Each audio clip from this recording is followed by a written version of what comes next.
Hey guys, welcome back to my channel. Today I'll be showing you guys how to make your very own green seasoning. First off, we have the scallion or the shallot. We have a piece of ginger. We have onion, garlic, broad thyme, fine thyme, Wiri pepper or hot pepper, and we have some salt. So let's start the blending.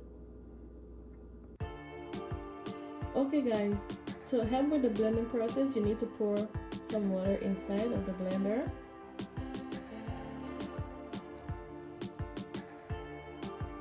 And then you blend until you get the right consistency.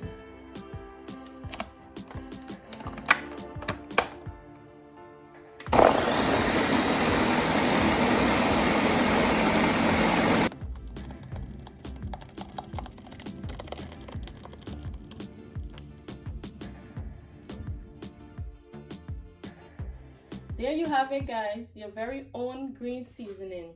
You could put it in your storage container and store it in your fridge until you're ready to use it. Please have a safe and blessed day.